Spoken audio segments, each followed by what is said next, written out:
Hello everyone, welcome back again on Back to Physics. Today we are going to calculate electric potential energy for a dipole when placed in electric field, uniform electric field. जब एक dipole को uniform electric field में place किया जाए तब उस पर potential energy कितनी होगी, उसकी पोटेंशियल एनर्जी को कैसे कैलकुलेट किया जाए. So let us calculate this. We have consider here uniform electric field.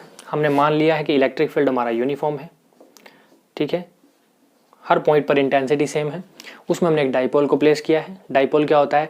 Pair of equal and opposite charges separated by small distance. Small distance 2a है और जो उसका सेंटर से डिस्टेंस अगर कैलकुलेट करें तो a ये है और a ही ये है. दैट मीन्स OA भी स्मॉल a है और O भी स्मॉल a है. अब ये एंगल बना रहा है थीटा. डाइपोल जो एंगल बना रहा है इलेक्ट्रिक फील्ड के साथ वो थीटा बना रहा है, मान लेते हैं. और साथ ही साथ इन दोनों चार्जेस पर, ये चार्ज माइनस क्यू है, ये चार्ज प्लस क्यू है, इन दोनों चार्जेस पर कुछ फोर्स लगेगी, फोर्स ऑफ अट्रैक्शन या फोर्स ऑफ रिपल्शन, ठीक है ना. अब ये प्लस चार्ज है, प्लस चार्ज की वजह से इलेक्ट्रिक फील्ड इस डायरेक्शन में है तो प्लस चार्ज पे जो फोर्स लगेगी, लगने वाली फोर्स क्या होती है? In the direction of electric field होती है, ठीक है ना. डायरेक्शन ऑफ इलेक्ट्रिक फील्ड होगी तो F1 will be in this direction, जो कि कितनी होगी? QE, ठीक है. इतना क्लियर है.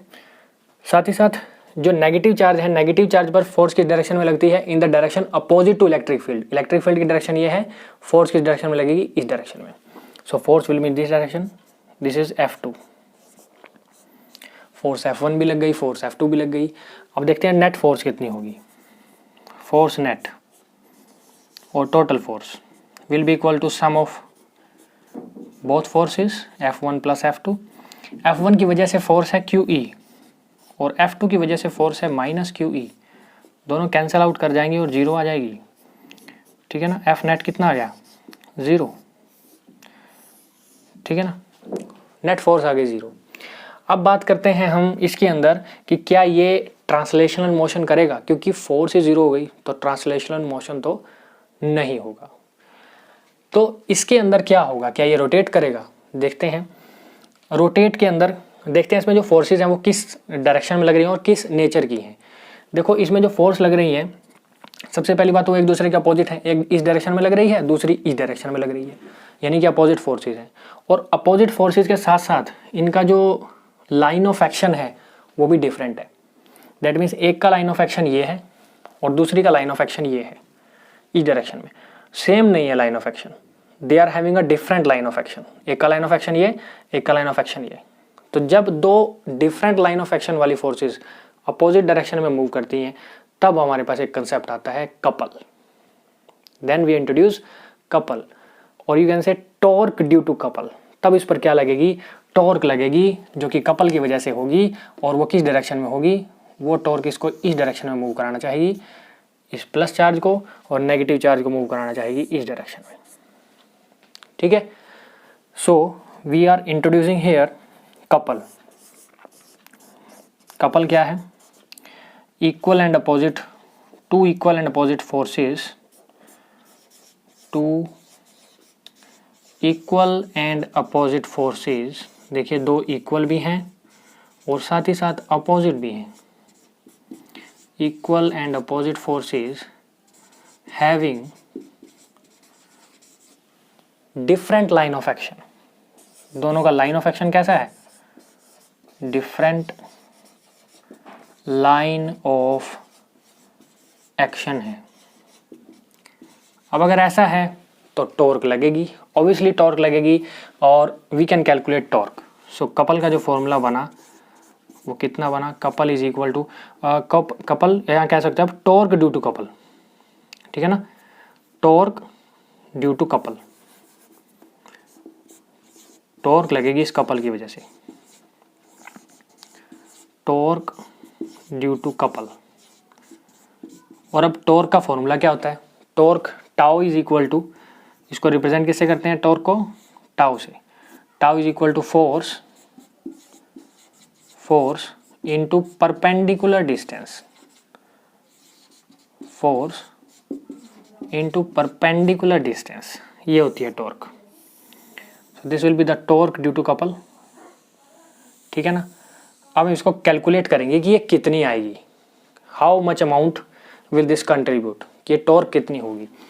टॉर्क निकालने के लिए हमें चाहिए कि एक फोर्स, कोई भी एक फोर्स ले लेंगे, चाहे वो प्लस के लिए ले लो, माइनस के लिए ले लो, एनीवन, हम प्लस वाले के लिए ले लेंगे। So torque due to couple tau will be equal to, कोई भी फोर्स हमने ले ली, force will be equal to q E होगी, हमने मान लेते हैं ये फोर्स ले ली, q E into perpendicular distance, देखिए जरा कितना है परपेंडिकुलर डिस्टेंस किसका, दोनों फोर्सेस का, एक फोर्स इस डायरेक्शन में लग रही है, एक फोर्स इस डायरेक्शन में लग रही है, दोनों का परपेंडिकुलर डिस्टेंस है ये, ठीक है ना। तो उसके लिए हम एक डॉटेड लाइन यहाँ से ड्रॉ कर लेंगे और साथ ही यहाँ से भी ड्रॉ कर लेंगे।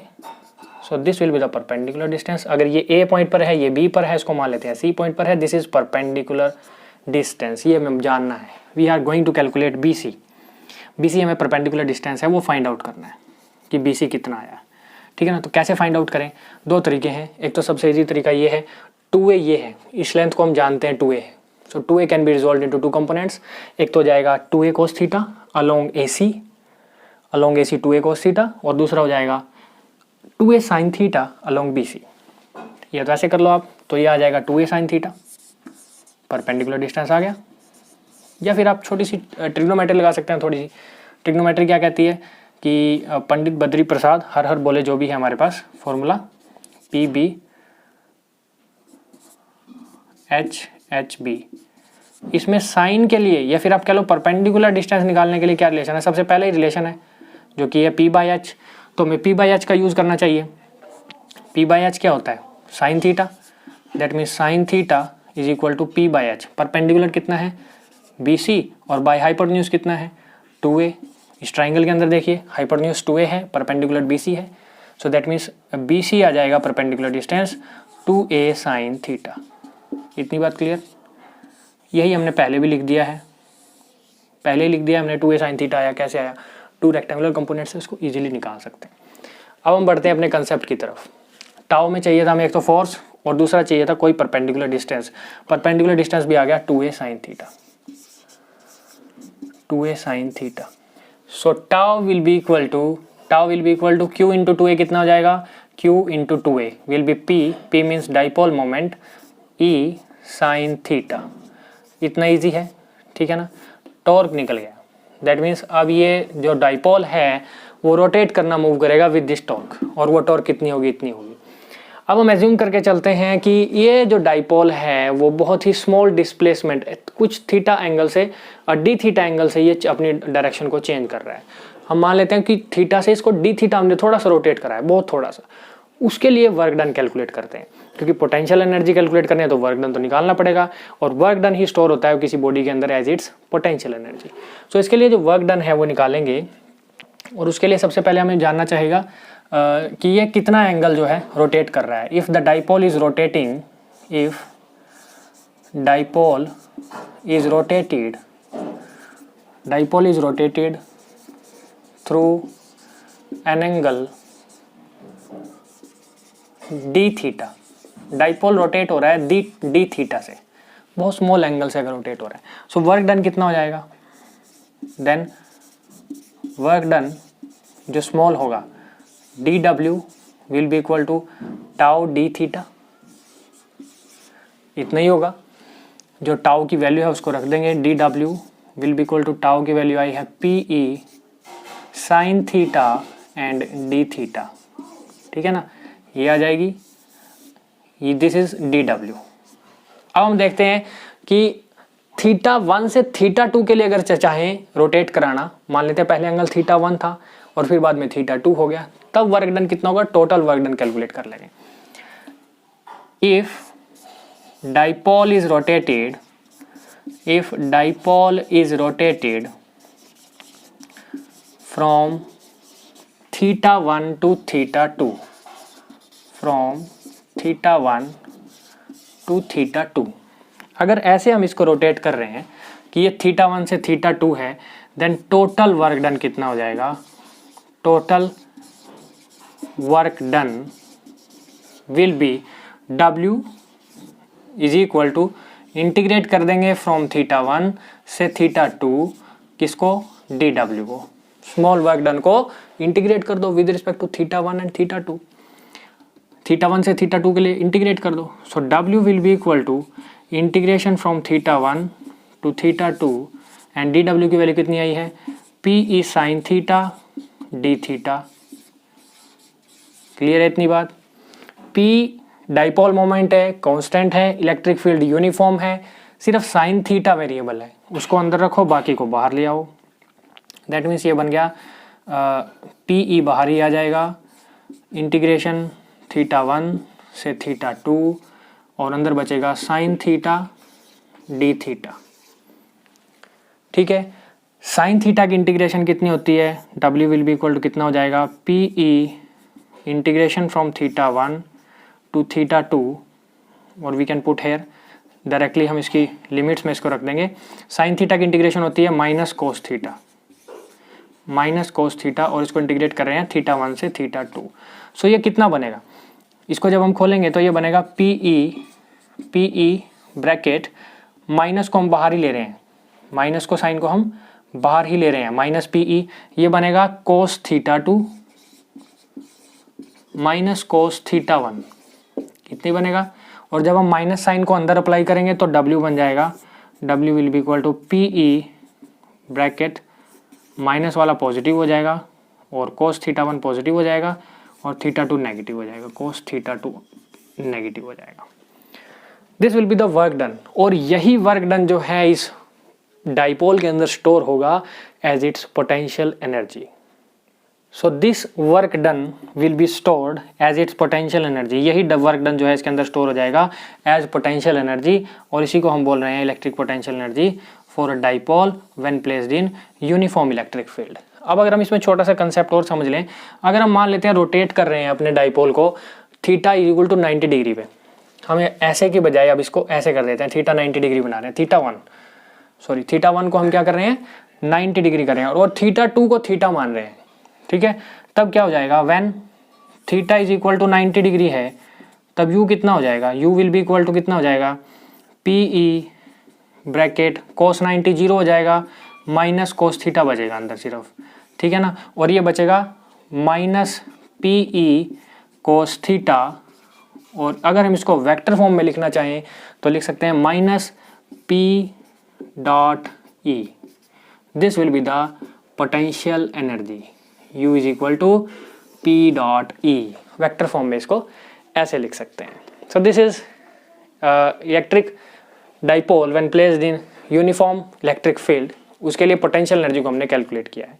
कुछ स्पेशल केसेस हैं इसके, उनको भी डिस्कस करते हैं कि जब हम इसको रोटेट कराएं डाइपोल को तो इस पे क्या इफेक्ट पड़ेगा, पोटेंशियल एनर्जी पे या फिर टॉर्क पे या फिर फोर्स पे क्या इफेक्ट होगा। So let us study them.